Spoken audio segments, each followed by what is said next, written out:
अल्हम्दुलिल्लाहि वकफ़ा वसलाम अला इबादिहिल्लज़ीना इस्तफ़ा अम्मा बअदु फ़अऊज़ु बिल्लाहि मिनश्शैतानिर्रजीम बिस्मिल्लाहिर्रहमानिर्रहीम। मुअज़्ज़ज़ सामिईन, 9 रजबुल मुरज्जब 1445 हिजरी मुताबिक 21 जनवरी 2024 बरोज़ इतवार बाद नमाज इशा का ये दरस है हमारा अशरा ज़िक्र मौला अली पाक रज़ी अल्लाह ताला अन्हो, और ये उसकी किस्त नंबर गालिबन 5 है। आप याद रखा करें, मुझे याद नहीं रहता। 5 ही है, चले अल्लाह कबूल फरमाए। दुआ फरमाए कि अल्लाह मुझे शरह सदर के साथ हक सच बयान करने की तौफीक अता फरमाए, और अल्लाह ताला हमें अमल वाली बातों पर अमल पैरा होकर ज़िंदगी गुजारने की तौफीक अता फरमाए। हज़रत अबू हुरैरा रज़ी अल्लाह ताला अन्हु रावी हैं। पहली हदीस पेश कर रहा हूँ, बड़ी कमाल की। अन्न नबी सल्लल्लाहु अलैहि वसल्लम क़ाल यौम खैबर लउअतियन्ना हाज़िहि रायता रजुलन। नबी करीम सल्लल्लाहु अलैहि वसल्लम ने खैबर के दिन फरमाया, जब 2-3 बार हमला किया और फतह न हुई, तो आपने ये फरमाया कि मैं कल झंडा उस हस्ती को दूंगा, उस शख्सियत को दूंगा कि युहिब्बुल्लाह व रसूलहू, उस हस्ती को दूंगा जो अल्लाह और उसके रसूल को महबूब समझता है। दूसरी रिवायात में है कि जैसे ये अल्लाह और उसके रसूल से मोहब्बत करता है वो हस्ती, उसी तरह अल्लाह और उसके रसूल भी उससे मोहब्बत करते हैं। तो मैं झंडा उस हस्ती को दूंगा। यफ्तहल्लाहु अला यदैहि, तो फिर अल्लाह ताला उसके हाथों पर फतह अता फरमाएगा।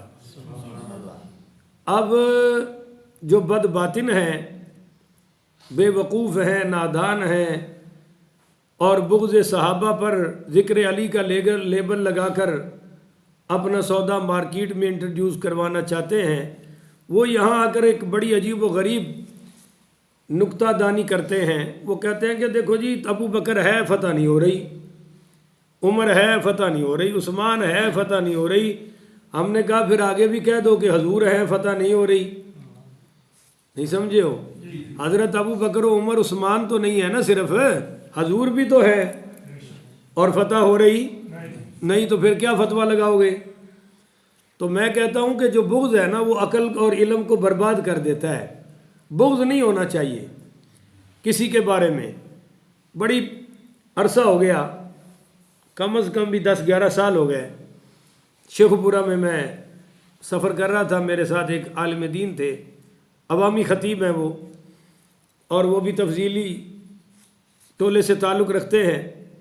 तो वो मुझे फरमाने लगे, शाह साहब, ये जो सरकार दो आलम सल्लल्लाहु अलैहि वसल्लम ने फरमाया है कि जन्नत के जवानों के सरदार हसन हुसैन होंगे, तो वहाँ तो अबू बकर उमर भी जवान जाएंगे, तो उनके सरदार जन्नत में, असल मकाम तो है ही जन्नत का, तो जब वो जन्नत के सरदार हैं तो यहाँ भी उनका सरदार मानो।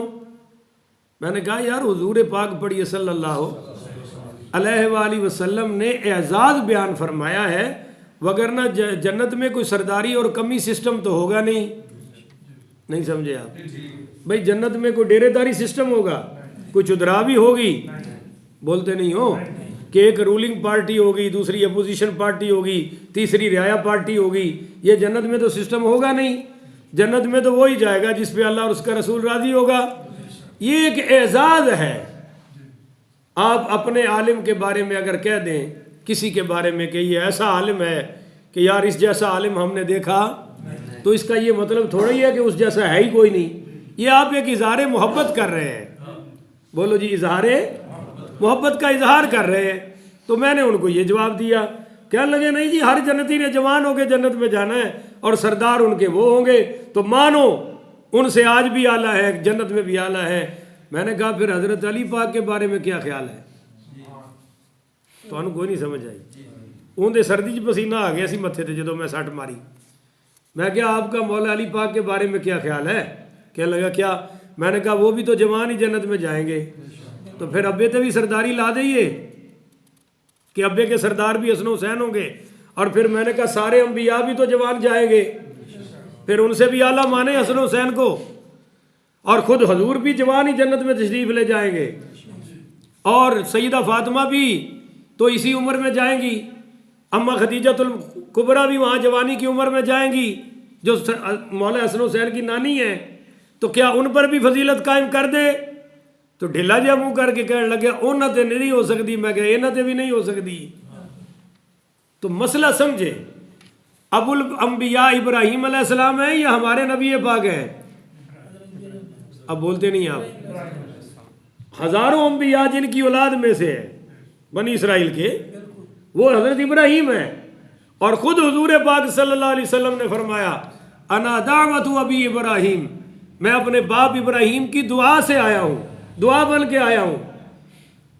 तो जब जो अबुल अंबिया है जिनकी दुआ का समर मुस्तफ़ा है, जो खलील के भी हजरत इस्माइल के भी बाबा हैं, वो इतनी फजीलत रखते हैं, पर आप मुझे बताएं आला कौन है, हजूर पाक या हजरत इब्राहिम?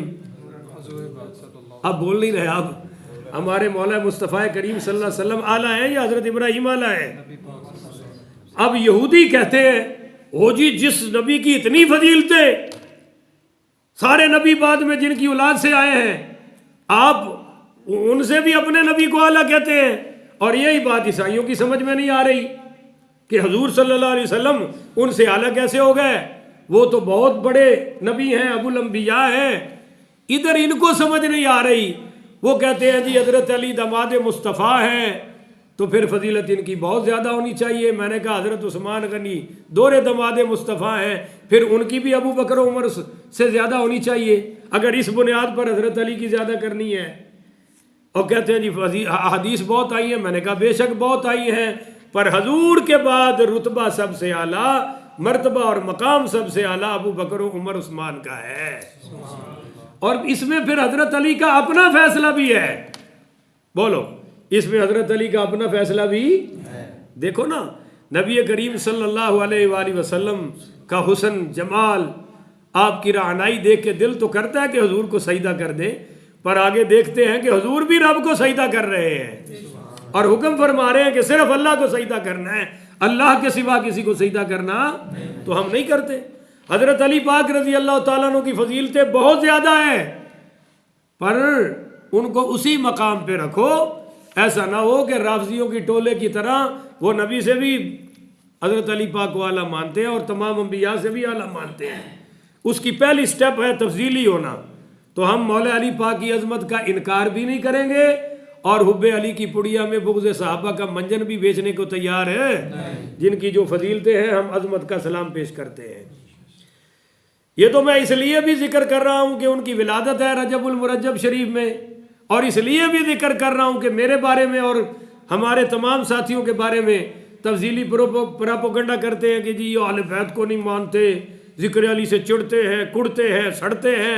मैंने कहा जी वो जहन्नम की आग में चिड़े और कुड़े और सड़े जो अली से बुग़्ज़ रखता है। हम तो मौला अली से प्यार करने वाले हैं, तो हम हैं, सो गए हो बादशाह, हम हैं अली वाले। तो आपने फरमाया जब कल मैं झंडा उस शख्स को दूंगा जो अल्लाह और उसके रसूल से प्यार करते हैं, अल्लाह और उसके रसूल उससे प्यार करते हैं, वो अल्लाह फिर फतह अता फरमाएगा। काला उमर, तो हजरत उमर बोले, पढ़ो ना रजी अल्लाह ताला अनो कहने लगे मा अहबब्तु लि अमारता इल्ला यौम इज़िन, कहते हैं मेरे दिल में कभी ये गुमान नहीं आया था कि मुझे अमीर बनाया जाए, पर इस रात मेरे दिल में भी आया कि काश सुबह झंडा मुझे ही मिल जाए, कि वो सर्टिफिकेट जो मिल गया कि अल्लाह उसका रसूल प्यार करता है और अल्लाह और उसके रसूल भी उससे प्यार है। तो सारे सहाबा ही करते थे, इसलिए सबको इंतजार था कि शायद झंडा मुझे मिल जाए, शायद झंडा मुझे मिल जाए। पर जब सुबह हुई, कहते हैं कि फतसावरतु लहा रजाआ, हम सब ने रात सारी रात उम्मीद रखी कि सुबह। हजरत उमर कहते हैं मैंने भी उम्मीद रखी, मगर क्या हुआ कि उदआ लहा फदआ सल्लल्लाहु अलैहि वसल्लम अलियन, तो आप सल्लल्लाहु अलैहि वसल्लम ने फजर की नमाज पढ़ाई तो मौला अली नहीं थे फजर की नमाज में। पूछा भाई अली कहाँ है? कहा जी उनकी आँख में वो आशोब चश्म हो गया है उनको, और आँख में वो मर्ज है तो वो लेटे हुए हैं, नमाज उन्होंने वही पढ़ी है। फरमाया उसको बुलाओ। बढ़ती तो है सुभान अल्लाह, बुलाओ अली। तो बुलाया गया। कहा या रसूल अल्लाह मेरी आँख में वो दर्द है, मर्ज है। तो सरकार ने लुआब लगा दी, अल्लाह ने शफा अता फरमा दी। तो ये सिर्फ इसी को बयान करते हैं, और हम साथ वो भी बयान करते हैं कि जब गारे सौर में हज़रत सैयदना सिद्दीक़ अकबर पाक रज़ी अल्लाह ताला अन्हु की एड़ी में सांप ने डंक मारा, जहर चढ़ गया और आंसू निकले, सरकार के चेहरे मुकद्दस पे पहुँचे तो आपकी आंख मुबारक खुल गई। फरमाया अबू बकर क्या हुआ? कहा या रसूल अल्लाह काले ने डंक मारा है। तो आप सल्लल्लाहु अलैहि वसल्लम ने फरमाया कहाँ? कहा जी एड़ी पर। तो एड़ी पर सरकार ने दो आलम सल्लल्लाहु अलैहि वसल्लम ने लुआब दहन लगाया, उधर मौला अली की आंख में लगाया, रब ने शिफा अता फरमाई। इधर मौला सिद्दीक़ अकबर की एड़ी पर मौला मुस्तफ़ा सल्लल्लाहु अलैहि वसल्लम ने अपना लुआब दहन लगाया, रब ने शिफा अता फरमाई। अब सुन्नी है जोड़ वाले, वो कहते हैं कि हुजूर ने समझा दिया कि अली की आंख में मेरे लुआब का नूर है, पर सिद्दीक़ अकबर के कदमों में मेरे लुआब का नूर है। अगर मुझ तक पहुंचना है तो अपनी आंख में अली का नूर लेके आओ और अबू बकर सिद्दीक के कदमों का निशान लेकर आओ। तो अहलो सुन्नत व जमात वो जमात है, वो मसलक है जिनके अकायद में हजरत अली की नजर का नूर है और सैयदना सिद्दीक अकबर के कदमों के निशानात का नूर है। सरकार ने लगाया, आंख शफा हो गई। मौला अली फरमाते हैं कि ऐसे हो गई जैसे कभी दर्द हुआ ही नहीं था। लुआब लगाते ही, टीके तो नहीं थे ना, इंजेक्शन तो नहीं था, सरकार का लुआब मुबारक था, फौरी शिफा मिल गई। आप आगे समझिए जी। हा हा, ये लफ्ज़ है कि वक़ाल अमशी वला तलतफित हत्ता यफ्तह अल्लाहु अलैका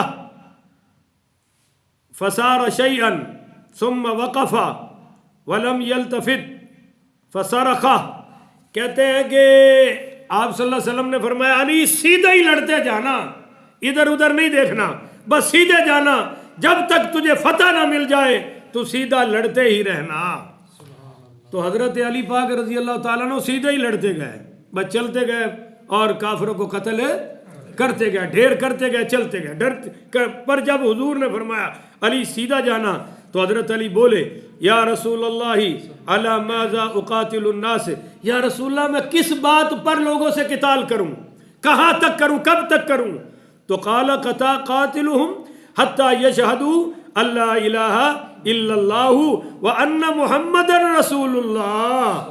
फरमाया अली उस वक्त तक इनसे उनको कत्ल करते रहना, इनसे जिहाद करते रहना जब तक के वो कलमा ला इलाहा इल्लल्लाह और मुहम्मद रसूलुल्लाह की शहादत न दे दें। और जब वो शहादत दे दे फ़इज़ा फ़अलू, जब ऐसा कर ले, ज़ालिका फ़क़द मनअू मिनका दिमाअहुम व अमवालहुम इल्ला बिहक़्क़िहा व हिसाबुहुम अलल्लाह। तो फरमाया जब वो शहादत दे दे तो फिर अपनी जानों और मालों को तुमसे उन्होंने महफूज कर लिया, उनके माल भी महफूज हैं और बोलो जान भी, हाँ जो हज और ज़कात और किसास वगैरह के लिए उनके खर्च होंगे वो तो होंगे। और आगे साथ फरमाया कि इल्ला बिहक़्क़िहा व हिसाबुहुम अलल्लाह, वो उन्होंने अब उनका जो हिसाब है ना वो अल्लाह पर है। जब कलमा पढ़ लेंगे तो ज़ाहिरी तौर पर हम उन्हें मुसलमान बिरादरी में शामिल कर लेंगे। तो ये मौला अली पाक की फजीलत है कि ये अल्लाह और उसके रसूल से मोहब्बत करते हैं, और अली तो वो है जो अल्लाह का भी महबूब है, रसूल का भी महबूब है। कह दो सुभान अल्लाह। अब दूसरी हदीस पाक जो आज की नशिस्त के लिए लाया हूँ बड़ी कमाल की है। हज़रत अबू सईद पढ़ी रज़ी अल्लाह ताला अन्हु कहते हैं कि इन कुन्ना लनारिफु अल मुनाफिकीन नहनु माशरल अंसारी बिबुग़दिहिम अली, कि हम अंसार गिरोह को मुनाफिकों की शनाख्त अली के साथ बुग़्ज़ देखकर हो जाती थी, क्योंकि वैसे तो मुनाफिक कलमा भी पढ़ता है, कुरान भी पढ़ता है, दाढ़ी भी रखता है, हज भी करता है, उम्रे भी करता है, ज़कातें भी देता है, सदक़े भी देता है, अगली सफ़ों में हुजूर के पीछे नमाज भी पढ़ता है, कालू आमन्ना के नारे भी लगाता है। तो अब कैसे पता चले कि ये मुनाफिक है या अंदर से मोमिन है? तो अंसार सहाबा कहते हैं हमने एक पैमाना, एक मयार मुकर्रर किया कि जो अली से बुग़्ज़ रखे, बोलो वो मोमिन हो सकता? वो पक्का मुनाफिक है। अब ना उसकी नमाजों का एतबार, न कलमे का एतबार, न कुरान का एतबार, न दाढ़ी का एतबार, न मस्जिद में आने जाने का एतबार, और न उसके मस्जिद नबवी में आने का दीदार, न हुजूर की मजलिस में बैठने का एतबार, न हुजूर का दीदार करने का एतबार। ये मुनाफिक है जो अली से बुग़्ज़ रखता था। और आज मैं इस मरकजी मस्जिद में ऐलान कर रहा हूँ, लोगों, जो मयार अंसार सहाबा का था वही आले सुन्नत का है। आज भी ना दाढ़ी देखेंगे, ना पगड़ी देखेंगे, ना मुल्ला होना देखेंगे, ना मुफ्ती होना देखेंगे, ना हाफिज, ना कारी, ना मुजाहिद, ना माथे पे मेहराब देखेंगे। अली से मोहब्बत करता है तो ये मोमिन और सुन्नी होने की निशानी है। अगर अली से बुग़्ज़ रखता है तो ये मुनाफिक है, जहन्नमी है, बल्कि जहन्नम के सबसे निचले गड्ढे में जाने वाला ये जहन्नमी मुनाफिक तो हो सकता है, मोमिन मुसलमान और बोलो सुन्नी हो सकता नहीं। ये हमारा आज भी अकीदा है, जो अंसार सहाबा का कल अकीदा था कि मोमिन की पहचान क्या है? अली से मोहब्बत करता है। मुनाफिक की पहचान क्या है? कि अली से बुग़्ज़ रखता है। अल्लाह मौला अली से तादम आखिर तक मोहब्बतों भरी ज़िंदगी गुजारने की तौफीक अता फरमाए। अच्छा जी, यही बात उम्मे सलमा रज़ी अल्लाह ताला अन्हा की रिवायत में आ रही है, उम्मुल मोमिनीन, कि ला युहिब्बु अलियन मुनाफिकन वला युबग़िदुहु मुमिनन, के अली से मोहब्बत वो ही रखता है जो मोमिन होता है, और अली से बुग़्ज़ वो ही रखता है जो मुनाफिक होता है। आगे जनाब, नबी करीम रऊफ़ुर रहीम पढ़िए सल्लल्लाहु अलैहि वसल्लम। ये मैं चौथी हदीस सुना रहा हूँ कि आपने फरमाया, या अलीयु इल्ला यहिल्लु लि अहदिन अन युजनिब फी हाज़ल मस्जिद गैरी व गैरुका। यानी आपने मौला अली पाक रज़ी अल्लाह ताला अन्हु से फरमाया, ए अली, किसी को हलाल नहीं, किसी के लिए जायज़ नहीं कि मस्जिद में जनाबत की हालत में रह सके मेरे और तुम्हारे सिवा। बोलो, मेरे और तुम्हारे, क्योंकि जुनबी हालत में मस्जिद में आना बोलो जायज़ है। पर मौला अली का जो घर मुबारक था सईदा फातिमा पाक सलामुल्लाह अलैहा रज़ी अल्लाह ताला अन्हा का, वो चूँकि मस्जिद नबी के करीब था, और आपको पता है कि सरकार की ये लाडली शहजादी हैं, सबसे छोटी, 4 बेटियों में सबसे छोटी शहजादी हैं। इन्होंने बार बार सरकार के पास आना जाना था होता, तो पर्दे का भी बड़ा मसला था, तो गुज़र वही बनता था मस्जिद नबी वाला। तो फरमाया, अली, अगर तुझ पर गुस्ल वाजिब हो तू भी आ जाया कर, मैं भी आ जाया करूँगा, मेरे सिवा किसी के लिए ये जायज़ नहीं है। तो ये मौला अली की बहुत बड़ी फजीलत है। अगर मौलवी 4-5 इकट्ठे होके मेरे ते फतवा न ठोकन, तो मैं सीधी गल कहना कि जुन्ब जो है ना, जुन्ब, ये मौला मुस्तफ़ा को भी नापाक नहीं कर सकता और मौला अली को भी नापाक नहीं कर सकता। गुस्ल फर्ज हो जाए, मेरा नबी भी पाक है और मेरा अली भी पाक है, इसलिए तो फरमाया। और वैसे किसी मौलवी को गुस्सा ना आए तो मैं बता दूं कि हजूर ने हजरत अबू हुरैरा को यही फरमाया था, अबू हुरैरा, मोमिन नापाक नहीं होता। बोलो, मोमिन नापाक कब फरमाया? हज़रत अबू हुरैरा कहते हैं, मैं निकला तो सरकार सामने तशरीफ़ ले आए और मुझ पर गुस्ल फर्ज था, आपने मेरा हाथ पकड़ लिया और मुझे साथ चलाया। अब मैं साथ साथ आ रहा हूँ, मुझे तो ये था कि मैं निकलूँ और गुस्ल करूँ। तो जैसे ही सरकार बैठे, मैं बैठते ही निकल गया, आराम से, पतले से थे, निकल गया, किसी को पता चला। पर जब दोबारा आए तो फिर हुजूर ने देख लिया, फरमाया, अबू हुरैरा किधर गए थे? या रसूलल्लाह मुझ पर गुस्ल फ़र्ज था वो मैं करना। फरमाया यार अबू हुरैरा मोमिन नापाक होता ही नहीं। सुभान अल्लाह। कौन है सुभान अल्लाह? और वो किवें नापाक होण भाई ज़कीहिम जिन्होंने पाक ही सोने मुस्तफ़ा ने कीता होवे। सुभान अल्लाह। तो चले आगे फरमाया गैरी व गैरुका और वफुस्सिर अन्नहु ला यहिल्ल लिअहदिन अन यस्ततरिकहु जुनबन गैरी व गैरुका।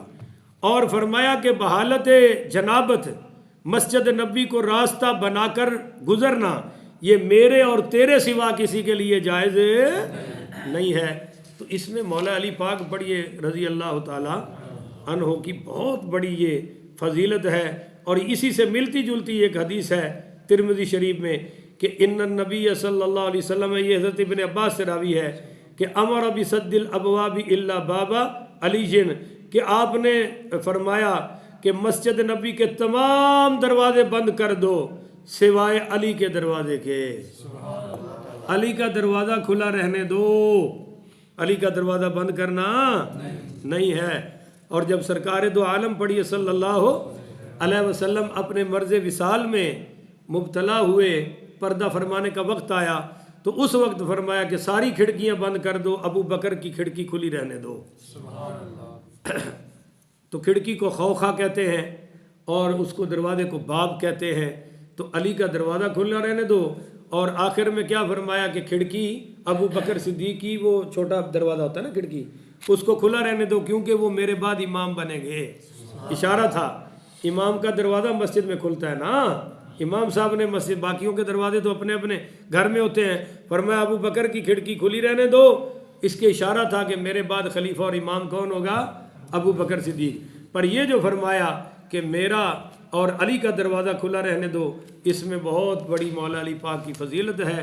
तो ये 5 अहादीस आज मैंने आपकी खिदमत में पेश कर दी हैं। अल्लाह ताला से दुआ है अल्लाह हम सब को अमल की तौफीक अता फ़रमाए और मौला अली की मोहब्बत में जीना मरना अता फ़रमाए बमा तमाम सहाबा और अहले बैत के। वस्सलाम आखिर वदावाना अनिल हम्दुलिल्लाहि रब्बिल आलमीन।